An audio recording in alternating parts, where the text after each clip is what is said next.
Okay, so good morning everyone. So this video is dedicated to help you understand our lesson better kahit na tayo ay nasa modular setup. So, we have here a sample problem. So let me first read it for you guys. A carpet costs 275 pesos and 50 centavos per square meter. If you want to buy 10.5 square meters of carpet, how much will be your change if your money is 3 1,000 peso bill? So, paano natin po ito sasagutan? Gagamitin po natin ang tinatawag na 4-step plan. Ano po yung 4 steps na gagawin natin? We will understand, we will plan, we will solve, we will check and look back to get the answer.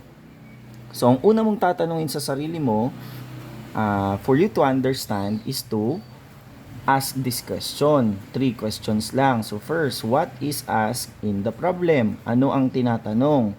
So, obviously, eto siya.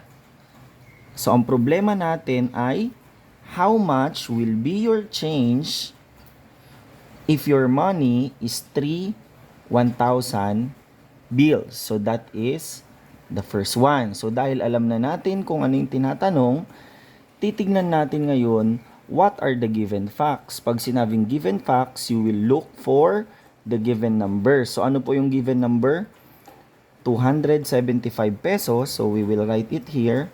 275 and 50 centavos per square meter. Okay? So ilang square meter? So lalagyan natin ng end. Ilang square meter ang gusto mong bilhin? 10.5. So we will write 10.5. That is for the carpet. Okay?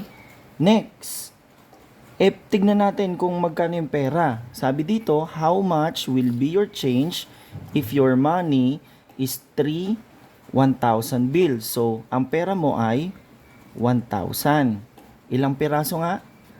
3 pieces. So ilalagay natin dyan. So these are the given facts. What is the hidden question? Ano daw yung tanong na hindi nilagay dito sa problem pero kailangan nating sagutin? Kailangan nating malaman kung magkano ba ang pera mo para malaman natin kung ilan yung magiging sukli mo. Okay po ba? Okay, so that is the hidden question. How much is your total money? Kasi hindi nilagay. Ang nilagay lang, meron kang tatlong 1,000. So, what operation shall be used? So, titignan mo ngayon, babalik ka sa given number. Anong gagawin mo kay 275.50 centavos at kay 10.5 meters? So, obviously, you will multiply. So, isusulat mo ngayon siya, 275.50 times 10.5. Kay pera naman, okay, 1,000 pesos. How many pieces? 3 pieces. So, what will you do? Are you going to add, subtract, multiply, or divide? So, obviously, you will add them 1,000, 1,000, 1,000. O repeated addition means multiplication. Kaya you will multiply. So what is the number sentence then? Pagtapos mong ma-determine kung ano yung operation na gagamitin mo, ano ngayon ang gagawin mo dito to make it a number sentence? Ang gagawin mo lang, sir, para makuha ko po yung sukli, kailangan ko pong isubtract yung pera ko. So you will write 1,000 times 3, yung pera mo, minus magkano yung carpet. So, it will become 275.50 centavos times 10.5. And then, you will show your solution. Equals and lalagay natin dyan. So, this is your number sentence. So, how will you now solve? Di sulat mo muna yung number sentence. 1,000 times 3, 275 times 50 centavos times 10.5 equals a number. So this one, 1,000 times 3 is 3,000 pesos.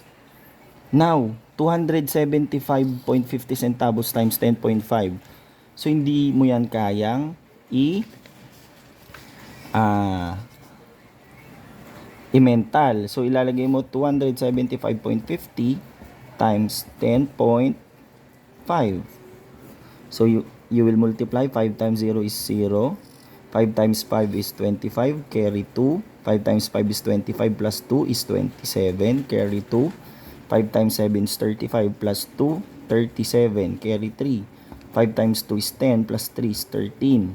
Then you will multiply. Any number multiplied by 0 is 0, 0, 0, 0, 0, 0. Any number multiplied by 1 is the number itself. 1 times 0 is 0, 5, 5, 7, 2. And then you will add the partial product. So this one, bring down mo lang 0. 5 plus 0 is 5. 7 plus 0 plus 0 is 7. 7 plus 0 is 7 plus 5 is 12. Carry 1. 1 plus 3 is 4 plus 5 is 9. 1 plus 7 is 8. Then you will bring down 2.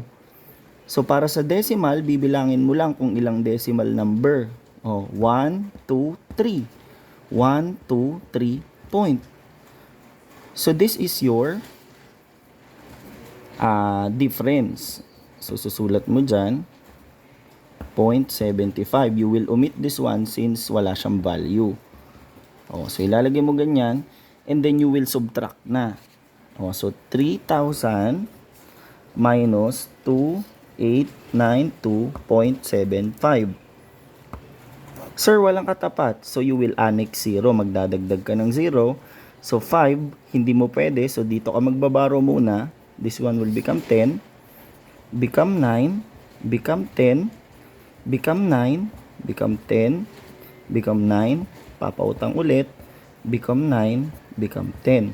So 10 minus 5 is 5. 9 minus 7 is 2. Point. 9 minus 2 is 7. 9 minus 9 is 0. 9 minus 8 is 1. 2 minus 2 is 0. So we do not have to call this to write it. So don't forget the peso sign.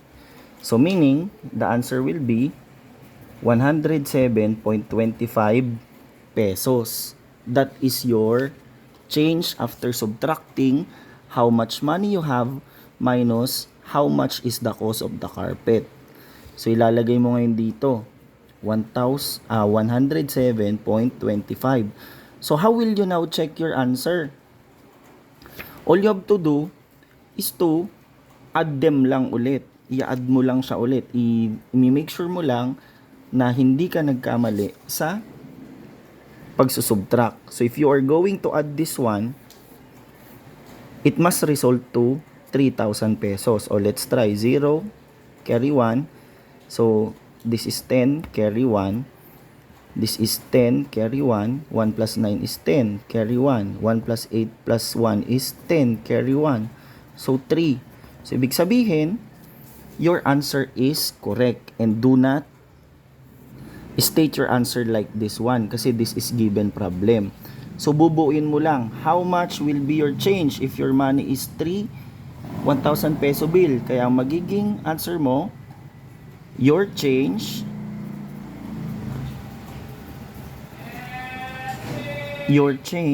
is 107.25 centavos.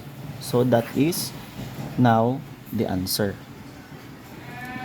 Okay, so if you have any questions pa, just PM me, send a personal message, and kung napanood mo ang video na to, kailangan mong sagutan ito as your modular task for today. So that's all for today. This is Sir Jade saying goodbye and stay safe. Happy modules, everyone.